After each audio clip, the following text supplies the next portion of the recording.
Il Centro Studi Storico-Militare sulla Grande Guerra Piero Pieri sta effettuando una raccolta della documentazione sulla Prima Guerra Mondiale con l'obiettivo di diventare nel tempo un'autorevole fonte documentaria grazie al contributo attivo della cittadinanza e al lavoro degli studiosi. Questo archivio è completamente digitale, sarà liberamente consultabile attraverso un portale web e sarà un punto di riferimento per le nuove generazioni. Abbiamo raccolto la testimonianza del colonnello Lorenzo Cadeddu, organizzatore della raccolta di documentazione. Colonnello, l'importanza di raccogliere digitalmente queste memorie. Abbiamo scoperto che non c'è molta, da parte delle famiglie, molta attenzione verso questa documentazione che pure loro posseggono, ma di cui non sanno neanche di che cosa si tratti. Allora abbiamo pensato, prima che questo materiale vada a finire nelle discariche, di salvaguardare l'immagine, per cui noi chiediamo a tutti i cittadini della Regione Veneto, e abbiamo cominciato con Vittorio, che ci portino questi documenti, noi li scannerizziamo e li metteremo in un sito internet che tratterà proprio di questo materiale. Il materiale originale verrà immediatamente restituito ai legittimi proprietari, a noi resterà soltanto l'immagine e la dichiarazione liberatoria per l'utilizzo in internet di questa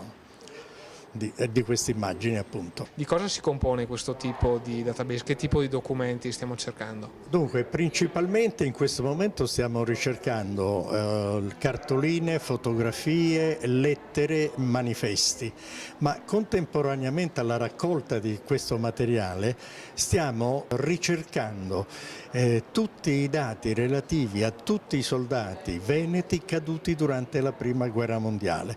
Li abbiamo già individuati tutti a livello nome, cognome e paternità e adesso andremo alla ricerca di tutti gli altri dati, reparto di appartenenza, data di morte, luogo di morte, causa della morte ed eventuali decorazioni che ebbero a meritare durante il servizio.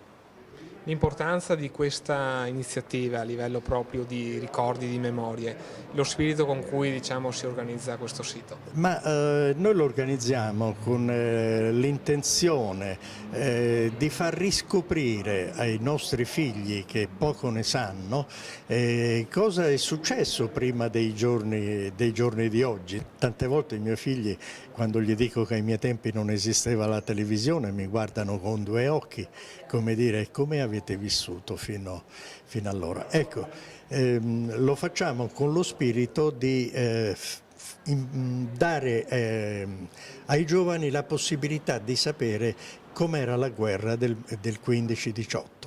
Non era una guerra tecnologica come si potrebbe immaginare, non c'erano grandi unità corazzate come ce le fanno vedere in televisione, ma erano semplici soldati che andavano a piedi in mezzo al fango. Il Centro Studi Storico-Militari Piero Pieri, di cui sono presidente, ha sede qui a Vittorio Veneto, presso la biblioteca comunale, quindi ci sembrava quasi doveroso iniziare qui da Vittorio Veneto. Piano piano però ci estenderemo le nostre ricerche, adesso a luglio saremo a Nervesa della Battaglia, un altro luogo significativo della Grande Guerra, e poi saremo a San Donà di Piave. Se posso mi rivolgo a tutti i cittadini che a casa dentro qualche scatola, qualche baule hanno del materiale relativo alla Prima Guerra Mondiale, come dicevo prima, fotografie, lettere del nonno, cartoline, quelle cartoline in franchigia che mandavano i nostri militari, che ce le portino, che prendano contatto con il mio centro studi. Custodiremo noi anche per loro conto questo materiale e lo divulgheremo in tutta la regione.